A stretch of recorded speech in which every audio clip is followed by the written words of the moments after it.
BNP chairperson সাবেক প্রধানমন্ত্রী বেগম খালেদা জিয়ার সিটি স্ক্যান সম্পন্ন হয়েছে। রিপোর্ট এসেছে স্বাভাবিক। এছাড়া তার সুস্থতার বিষয়ে আশাবাদী মেডিকেল বোর্ড। প্রস্তুত রয়েছে এয়ার অ্যাম্বুলেন্সও। আর মেডিকেল বোর্ড সিদ্ধান্ত দিলেই তাকে নেওয়া হবে লন্ডনে। এদিকে রাত 10টায় মেডিকেল বোর্ডের সাথে বৈঠকে বসছেন ডাক্তার জুবাইদা রহমান। দর্শককে নিয়ে আরও জানাতে সরাসরি যুক্ত হচ্ছেন সহকর্মী সাব্বির রোজ। বেগম খালেদা জিয়ার শারীরিক অবস্থার উন্নতি হয়েছে কিনা, সবশেষ কি তথ্য জানতে পেরেছেন আপনি?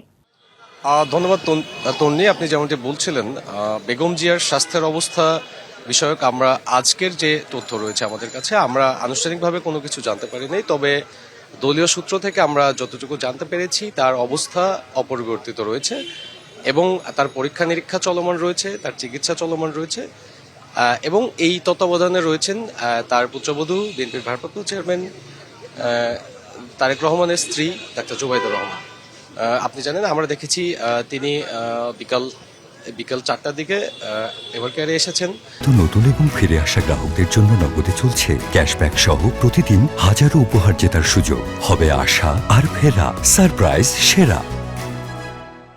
এবং তার পরবর্তীতে আমরা যতটুকু শুনতে পেরেছি যে চিকিৎসকদের যে বোর্ড রয়েছে সেই বোর্ডের সাথে তিনি সমন্বয় করছেন এবং এই একটি মিটিংয়ের যে বিষয়টি রয়েছে এই আলোচনা চলছে। তো এর পরবর্তীতে যদি আনুষ্ঠানিকভাবে কোনো কিছু জানানো যায় তাহলে আজকের পরিস্থিতি নিয়ে আপনাকে জানাতে পারবো। আপনি জানেন, বেগম জিয়া গেল 23 তারিখে সংক্রমিত হয়ে এভার কেয়ারে আসেন এবং তার নানা ধরনের জটিলতা রয়েছিল, যা 27 তারিখে একটু সংকটময় অবস্থা হওয়ার কারণে তাকে সিসিউতে নেওয়া হয় এবং তারপর থেকেই মূলত দেশি বিদেশি চিকিৎসকদের নিবিড় পর্যবেক্ষণে রয়েছেন। এবং আপনি বিদেশে যাওয়ার যে বিষয়টি রয়েছে, বেগম জিয়ার আজ তার বিদেশে নেওয়ার কথা ছিল এবং সেই বিষয়টি আসলে তার শারীরিক অবস্থার উপর নির্ভর করেই বোর্ড সিদ্ধান্ত দিয়েছিল। তবে এখন তা স্থগিত এবং এখন যদি ক্রমেই তার অবস্থার উন্নতি হয় এবং বিদেশে নেওয়ার মতো অবস্থা হয় তাহলেই এই বোর্ডের সিদ্ধান্ত অনুযায়ী তাকে লন্ডন নেওয়া হবে, এমনটি আমরা শুনেছি। এবং এই বিষয়ে দল এবং সরকারের পক্ষ থেকে সব ধরনের প্রস্তুতি রাখা হয়েছে।